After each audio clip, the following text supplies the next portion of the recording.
দাঁতের ফিলিংয়ের ক্ষেত্রে যেমন অনেক প্রকারভেদ রয়েছে, তেমনি দেশ, শহর কিংবা চেম্বার ভেদে এ সকল ফিলিংয়ের খরচেও রয়েছে ভিন্নতা। আসুন তাহলে জেনে নেই বাংলাদেশের প্রেক্ষাপটে বিভিন্ন রকম ডেন্টাল ফিলিংয়ের আনুমানিক খরচ। টেম্পোরারি ফিলিং সাধারণত বাচ্চাদের দাঁতে কিংবা কোনো স্থায়ী ফিলিংয়ের নিচে প্রাথমিকভাবে এই ফিলিং ব্যবহৃত হয়ে থাকে। এই ফিলিংয়ের খরচ চেম্বার ভেদে 300 থেকে 500 টাকার মধ্যে হয়ে থাকে। অ্যামালগাম ফিলিং অনেক আগে থেকেই এই ধরনের ফিলিং পেছনের দাঁতের জন্য বেশ জনপ্রিয়তার সাথেই ব্যবহৃত হয়ে আসছে, কিন্তু মার্কারির ব্যবহারের কারণে বর্তমানে উন্নত বিশ্বে এটি নিষিদ্ধ। তবুও বাংলাদেশের অনেক চেম্বারে এর ব্যবহার লক্ষ্য করা যায়। বাংলাদেশের প্রেক্ষাপটে এই ফিলিংয়ের খরচ 800 থেকে 1500 টাকার মধ্যে হয়ে থাকে।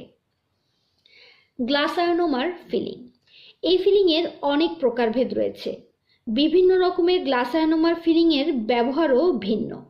যেমন কোনোটি দাঁতের গোড়ায় ক্ষয় হয়ে যাওয়া স্থানে ব্যবহৃত হয়, কোনোটি দিয়ে ক্যাপ লাগানো হয়, আবার কোনোটি দিয়ে পেছনের দাঁতের ফিলিং করা হয়।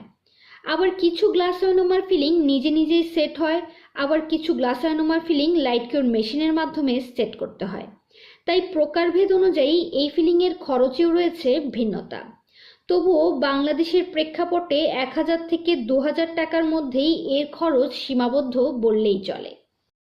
লাইট কিউর কম্পোজিট ফিলিং এই ফিলিং মূলত সামনে এবং পেছনে সব ধরনের দাঁতেই ব্যবহার করা যায়। এটি লাইট কিউর মেশিনের মাধ্যমেই সেট করা হয়। সামনের ফাঁকা দাঁতের চিকিৎসা, দাঁতের গোড়ার ক্ষয়, পেছনের দাঁতের ফিলিং কিংবা ভাঙা দাঁতের চিকিৎসা, এই সব ক্ষেত্রেই এই ফিলিং ব্যবহৃত হয়ে থাকে। আর ব্যবহার ভেদে এর খরচও ভিন্ন। এই ফিলিং দিয়ে চিকিৎসা করতে হলে একজন রোগীকে 1500 থেকে 4000 টাকার মতো খরচ করতে হতে পারে। ভিউয়ার্স, আশা করছি আজকের ভিডিওটি আপনাদের ভালো লেগেছে। ডেন্টাল রিলেটেড যে কোনো তথ্য জানতে হলে আমাদের চ্যানেলটি সাবস্ক্রাইব করবেন। ধন্যবাদ।